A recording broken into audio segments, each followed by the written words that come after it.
जीवन बगिया ऐसी उलझी, फूल हो गए कम, कांटे ज्यादा, सिमटा जीवन डूबी सांसें। आना है तो अब भी आजा, यदि आपने अभी तक अंतिम अध्याय न देखा हो तो अंतिम अध्याय देखें। और हम आज से यह अध्याय प्रश्नों का अध्याय है।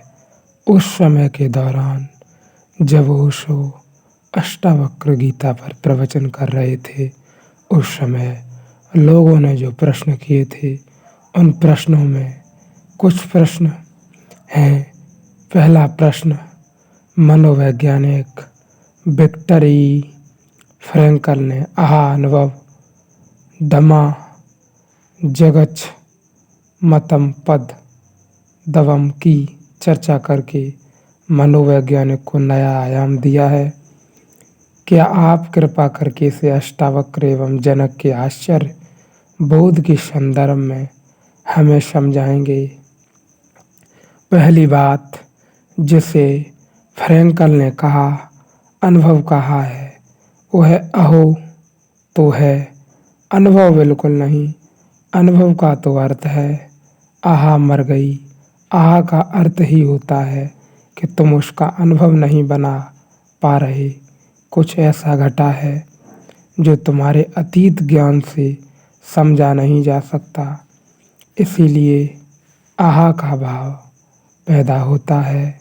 कुछ ऐसा घटा है जो तुम्हारी अतीत श्रृंखला से जुड़ता नहीं। श्रृंखला टूट गई, अनहोना घटा है, अपरिचित घटा है, असंभव घटा है, जिसे न तुमने कभी सोचा था न सपना देखा था। ऐसा घटा है। परमात्मा जब तुम्हारे सामने खड़ा होगा तो न तो वह कृष्ण की तरह होगा बांसुरी बजाता हुआ, और न जीसस की तरह सूली पर लटका हुआ, और न राम की तरह होगा धनुष बाण हाथ में लिए हुए। अगर राम की तरह धनुष बाण हाथ में लिए खड़ा हो तो तुम्हारे अनुभव से मेल खा जाएगा। तुम कहोगे ठीक है, प्रभु द्वार आ गए। अहो पैदा नहीं होगा, अनुभव बन जाएगा, तुम्हारी धारणा में बैठ जाएगा। थोड़े बहुत चौंकोगे, लेकिन चौंक इतनी गहरी न होगी कि तुम्हारे अतीत से तुम्हारा भविष्य को अलग तोड़ जाए। आहा का अर्थ होता है ऐसी चौंक कि जैसे बिजली कौंध गई और एक क्षण में जो अतीत था वह मिट गया, उससे तुम्हारा कोई संबंध न रहा। कुछ ऐसा घटा जिसकी तुम्हें सपने में भी भनक न थी।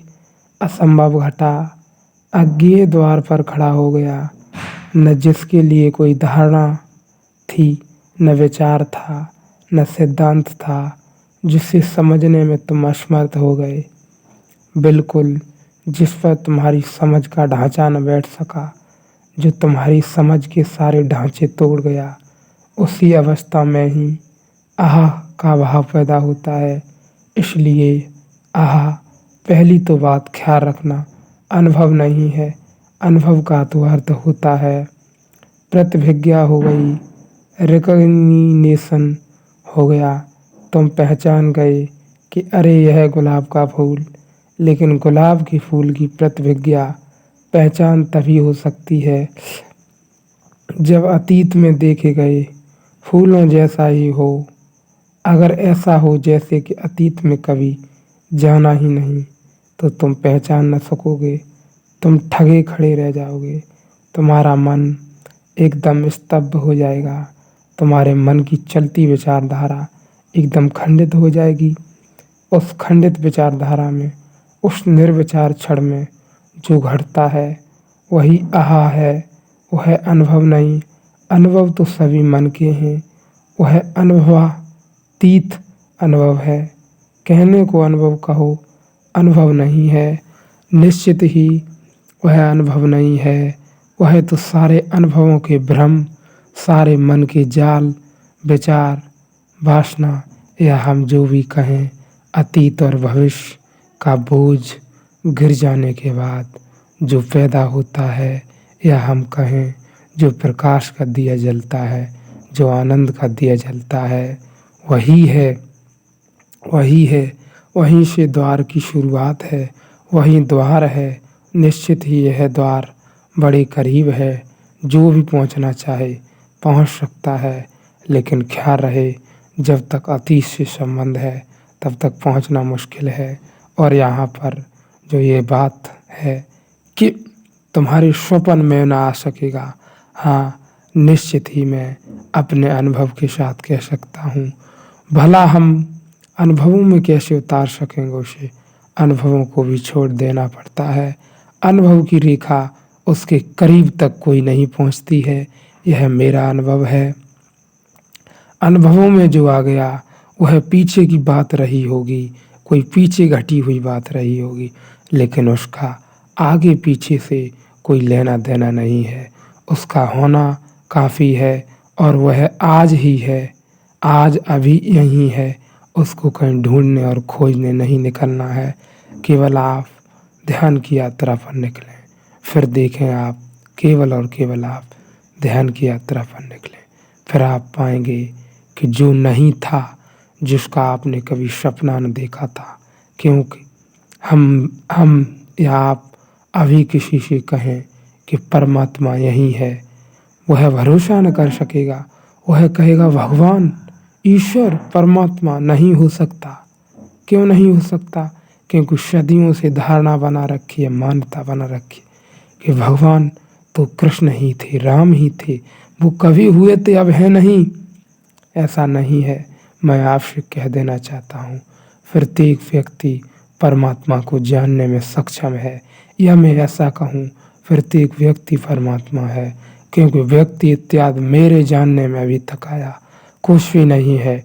उसके भीतर जो परम विराट बैठा हुआ है वही ईश्वर है, या मैं ऐसा कहूँ वही परमात्मा का संदेश है, या मैं ऐसा कहूँ वह कुछ बूंदें हैं जो सागर की राह से निकली हैं, सागर में पुनः विलीन हो गई, तो उन्हें सागर का रास्ता निश्चित ही पता होगा।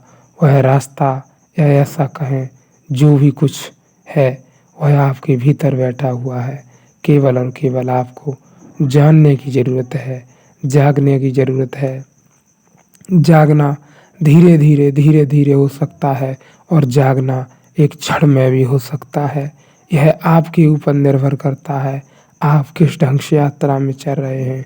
लेकिन ऐसा नहीं है, प्रत्येक व्यक्ति परमात्मा है, प्रत्येक व्यक्ति जान सकता है। निश्चित ही यह घड़ी बड़े आनंद की घड़ी है। जो लोग इस यात्रा में रहे, निरंतर ध्यान की यात्रा में मेरे साथ, उनने पाया होगा वे बड़ी बड़ी ध्यान की गहराई में हैं। निश्चित ही अब इस स्थिति में पहुंच गए होंगे वो लोग, मेरे अनुभव के अनुसार केवल और केवल क्षण है, क्षण के अलावा कुछ भी नहीं, न कोई वासना, न कोई विचार, न कोई इच्छा। जो होना है वह हो के रहेगा। यह जो वक्तव्य है वह आपको इस क्षण में आएगा।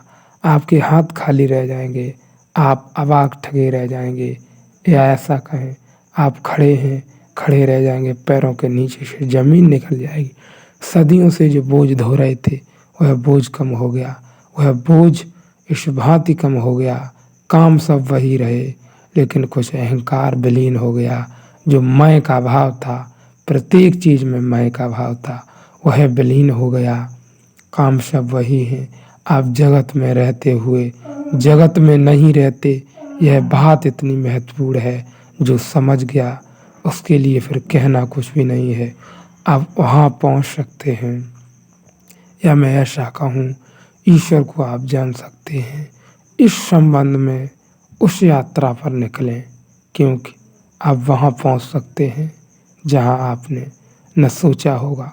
भले ही हम सोच भी कैसे सकेंगे, सोच भी हम उसी के संबंध में सकते हैं जिसे हम जान सकते हैं। वह तो अपरिचित है, अज्ञान है, या हम कहें अज्ञात है, असार है। उसे कैसे जान पाएंगे? अब हमारी कोई सीमा नहीं है, अब हम असीमित के साथ बहते हैं। ऐसा वह व्यक्ति हो गया है जो निरंतर ध्यान में रहा है। अब असीमित के साथ बहना है और कोई कुछ भी नहीं, कोई बाधा नहीं, किसी भी प्रकार की बाधा नहीं, कोई ढंग नहीं,